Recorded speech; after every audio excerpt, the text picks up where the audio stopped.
Nitish cabinet ने तेजी से बढ़ती जनसंख्या और शहरी आवश्यकताओं को देखते हुए एक बड़े फैसले पर मुहर लगा दी है।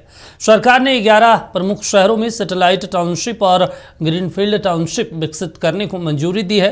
नीतीश सरकार के इस फैसले पर पक्ष विपक्ष में बयानबाजी का दौर भी शुरू हो गया। विपक्ष ने सरकार की मंशा को लेकर कई सवाल उठाए हैं। को तो आज तक 20 साल में नीतीश कुमार जी बेहतर पटना नहीं बना पाए। पटना के अपार्टमेंट, पटना का गली, पटना का नाला आज भी खूबसूरत होने के लिए तरस रहा है।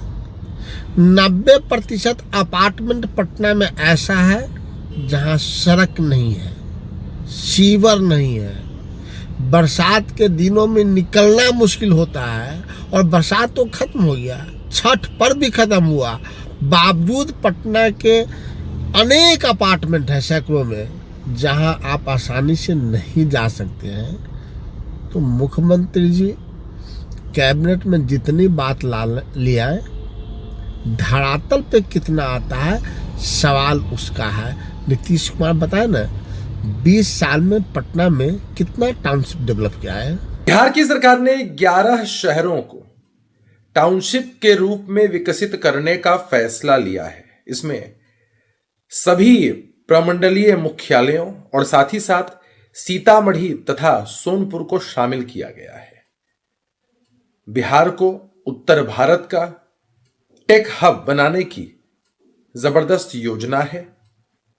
मुख्य सचिव के अध्यक्षता में एक कमेटी का गठन किया गया है जिसमें राष्ट्रीय और अंतर्राष्ट्रीय स्तर के विद्वान शामिल रहेंगे और अपनी रिपोर्ट को 6 महीने के अंदर सौंपेंगे। निश्चित रूप से यह एक ऐतिहासिक कदम है।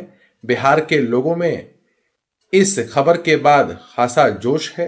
आने वाले समय में यह मील का पत्थर साबित होगा। एनडीए की सरकार है जो 20 वर्षों से कार्य कर रही है, जिसने स्मार्ट सिटी का वादा किया था, लेकिन बिहार में कहीं भी स्मार्ट सिटी नहीं देख रहा है। स्मार्ट सिटी के नाम पर जिस तरह से जुमलाबाजी की गई, अब उसी तरह से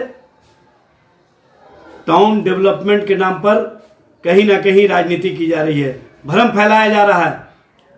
बिहार में सरकार और सरकार के स्तर से जो कार्य दिखने चाहिए वो कार्य नहीं दिख रहे हैं और टाउनशिप डेवलपमेंट के नाम पर कहीं ना कहीं गरीबों के झोपड़ियों को तोड़ने का कार्य किया जा रहा है। और जिस तरह से गरीबों, शोषितों, वंचितों के रहने के जो घर थे, जो आशियाने थे, उसको इस जाड़े में तोड़ने का जो कार्य शुरू हुआ है और जिस तरह से बुलडोजर नीति चलाई जा रही है, ये टाउनशिप डेवलपमेंट के नाम पर कहीं ना कहीं फिर से आईवास किया जाएगा। हमने चुनाव से पहले ही अपने संकल्प पत्र में घोषणा की थी कि बिहार को विकसित करेंगे, चाहे वो इंडस्ट्री लगाने की बात हो या शहरी इंफ्रास्ट्रक्चर को बेहतर बनाने की बात हो। और आज पहली कैबिनेट मीटिंग में बिहार की कैबिनेट ने फैसला किया है कि सैटेलाइट टाउनशिप्स बनाए जाएंगे। सारे कमिश्नरी में, सोनपुर में कुल मिला जुला करके 11 सैटेलाइट टाउनशिप बनाए जाएंगे। बंद चीनी मिलें खोली जाएंगी।